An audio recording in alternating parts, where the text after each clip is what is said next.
who is Myron Gaines? He, like I said, he was a federal agent. His family has a government. His family's in the Sudanese government.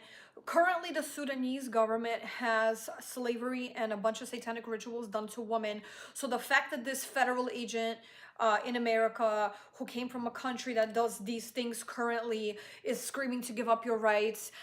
Also, he is, loves to talk about how, feminism is bad or whatever. Well, the original feminism, the real feminism was anti-Satanism, because a lot of satanic rituals were weaponized and legalized against women here and overseas. For example, I will give you one example in America, a few examples in America. I mean, a lot of the men, they were able to hide doctor results from their wives, and they end up passing away in countries. Even if it's detrimental, life or death, the man can still tell a woman whether she can get a C-section or not, which makes absolutely no sense why a man would say no. And the reason why the men would say no is because those are robots and Satanists posing as regular husbands, and they're doing satanic rituals, sacrificial satanic rituals on those women, because that's how the system is set up. That's what I'm saying. Like, the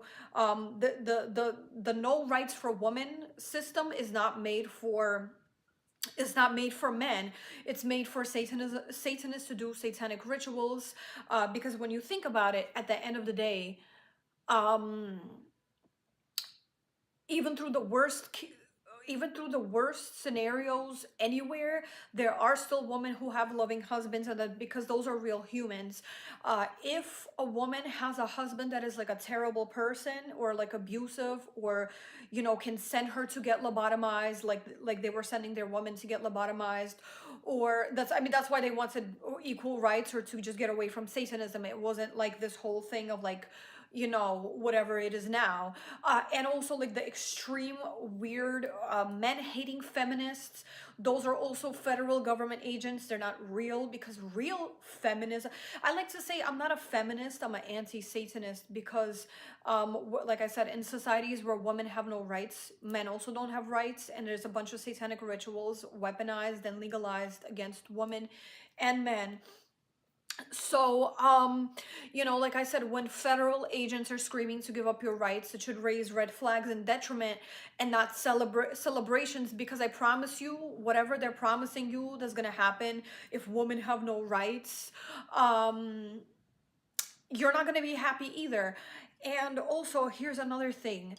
Um, what do you call it? Please remember, when you see the federal agents in the red pill community screaming to give up your rights, the reason why they're doing it is because with Satanism, they need you to agree and accept. That's why the army doesn't just come in and take away everyone's rights and trap everybody in, whatever, because the whole society didn't, like the humans of the society didn't agree and accept, which I of course don't agree and don't accept, to give up my rights or our rights to Satan, Satanism, the devil, the Nazis, to any creepy cult, to any creepy organization. Cancel, delete, and clean. But yeah, that's why they're screaming about it rather than just doing it, because they need you to agree. They need to feel like you asked for it. um and one other thing that feminism or whatever, which is anti-Satanism, was for, was in a lot of countries, the age of consent for like a 90-year-old or 70 to 90-year-old to marry is like a 6-year-old. You see countries like 70-year-olds are married to 6 and 9-year-olds, and you got men having the satanic audacity to go online and videotape themselves crying that they can't marry a 9-year-old. That's what like the original feminism was about, which is anti-Satanism. And you know what's funny? um Actually, I'm gonna make another video about this, so yeah, I'm gonna end this right here, and I'm gonna make a couple more videos.